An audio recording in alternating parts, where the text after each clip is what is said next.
Hey, this is Odd Matthews, and you're listening to the Gareth Nelson Show. Thank you so much for tuning in. Have a fantastic day. Peace. Okay, we're joined by the fantastically talented Art Matthews of Just Jinjer fame on the Gareth Nelson Show today. He's a South African music legend. Art, welcome to the show. Hey, thank you very much. Art, tell us how you got started in music. How did you start your career in music?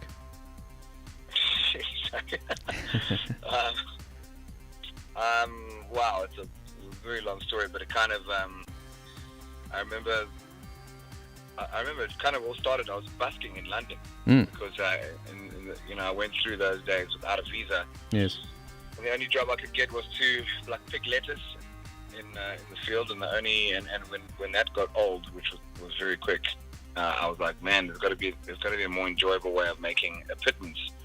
And I thought I'd rather go and bust for like a couple of pounds a day than pick lettuce, I guess. It's quite an easy one. So I did that.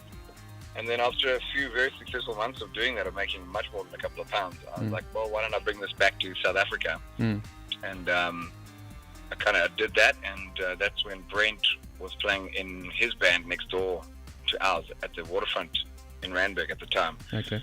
And we kind of met like that. So that's kind of like a very long story, abbreviated it. And that's obviously how Just Jinjer started. Yeah, that was 95, 96. Wow. I mean, that's incredible that you guys have been together so long. Yeah, it's nothing short of a miracle. And what artists would you say inspired you to get into music?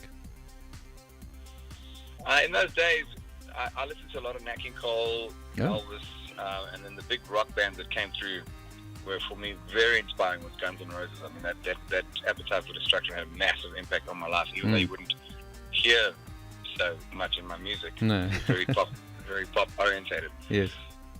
But I did love Guns N' Roses and Led Zeppelin, and all those bands were very big. And then later on in life, probably the biggest, believe it or not, but South Africans only know him for "I Just Called to Say I Love You." But Stevie Wonder became a very big idol, and I just am absolutely gobsmacked with him.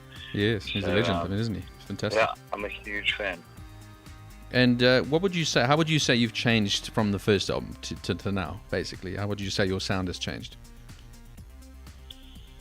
Well, compared to the first Jinjer album to what I'm currently working on, which is my second solo album, it's not very electro, but it's a lot more electro. So I'm hoping it's within keeping slightly of the modern progression of where we're going. And I've got quite a lot more electric guitar than usual on this particular album. And in fact, on this particular record, there is no acoustic guitar, just to make a very big differentiation. Not that I hate acoustic guitar, I love it, and I always will play it. But on this particular project, it's electro and electric guitar, and I'm currently working on one little piano ballad, because what's an album without a piano ballad? Absolutely, right? Yeah, that heartfelt piano ballad. I mean, like songs like What He Means, etc. I mean, the fantastic lyrics and like so inspirational. What inspires you as a songwriter? What takes you to that level to write that song? I've always said it's just an ability to be able to transport myself into kind of any situation and kind of feel how someone might feel in that situation. So often love songs that I've written are not necessarily about a particular person or anyone, much to the dismay of a couple of girlfriends that I've had.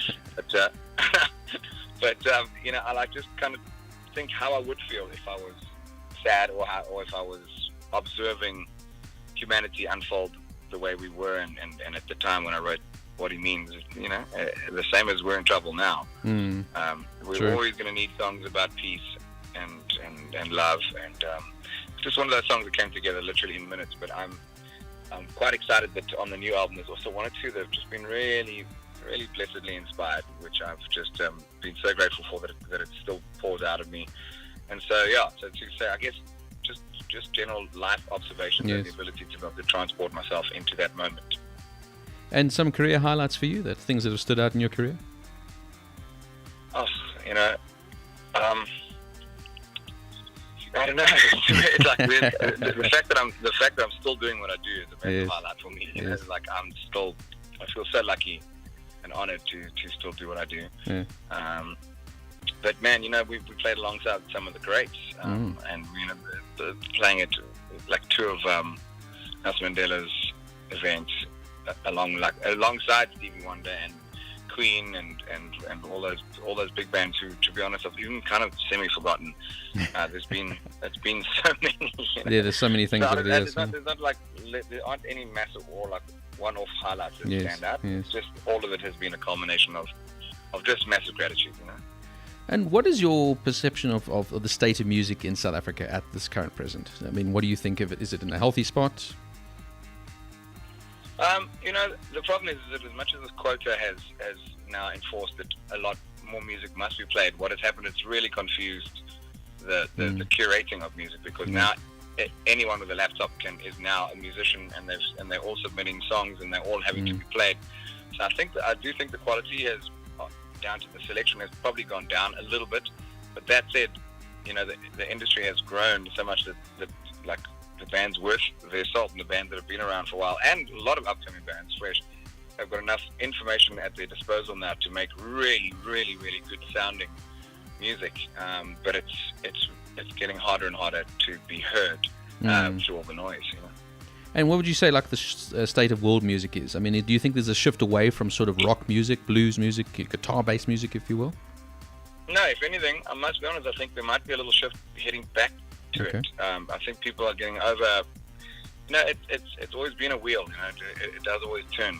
Sometimes 80s is the flavor of the month, and then and then it goes. And I feel like the Ed Sheerans and the few artists here and there.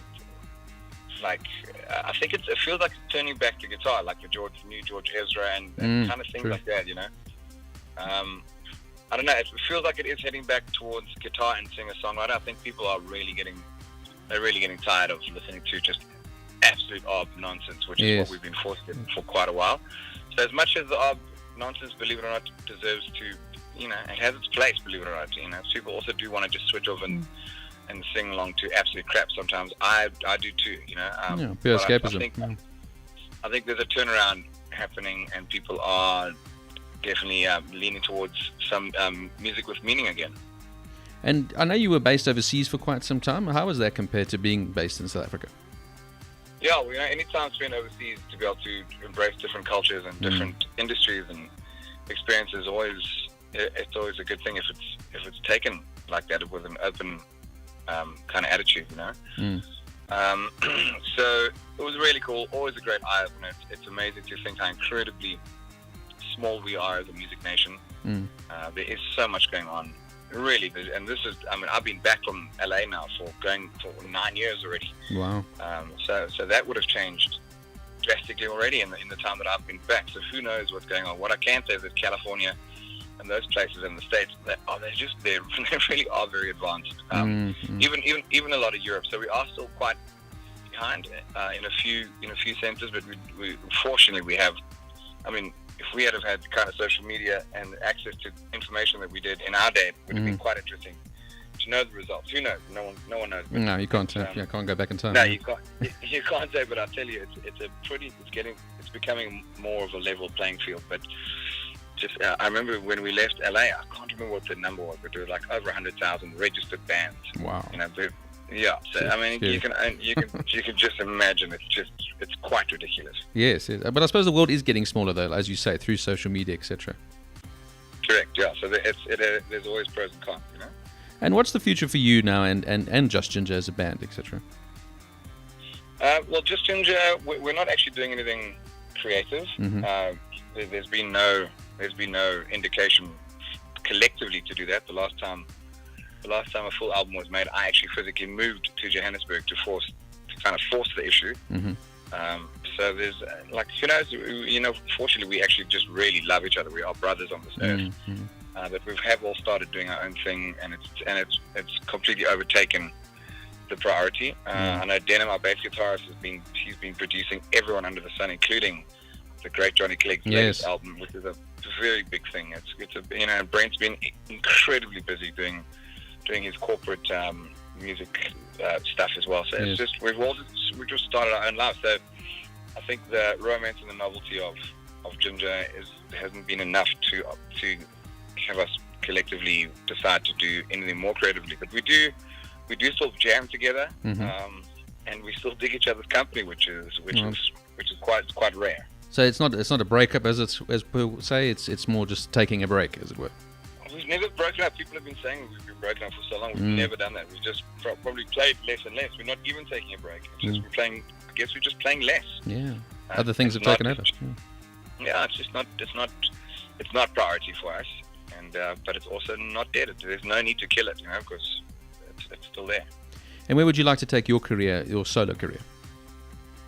Yeah, so for me, a big push will be obviously taking care of South Africa and making sure that South Africa gets to respond to it or react to it, or, however and best as possible. But my focus is on Europe, and I'm hoping that if I build up my mission enough, that I'll be able to get to Europe for the summer full year. And I'd like to I'd like to see myself in Europe for extended periods of time, and then of course always coming back, because I just really love where I'm at. I've ended in Hout Bay in Cape Town, and I found the most unique property that I actually managed to buy. Oh wow, beautiful! And I'm here. I have a studio here, and I can't see myself. I don't think my dogs would forgive me if I left too long. And any gigs coming up? We can catch you. Yeah, they're always listed on my Facebook page. Often, my people have to remind me of where I'm playing, so I'm not always the best example of that. So just keep checking Instagram page and Facebook page. And to be honest, I couldn't even tell you beyond that. Check the website. I need to log on myself. Well, Art, it's been an absolute privilege chatting to you, South African music legend like yourself, and we hope to have you again on the Gareth Nelson Show. Absolutely. Thanks so much for your time, bro. Thank you. All right. All right, bye-bye. Cheers, man.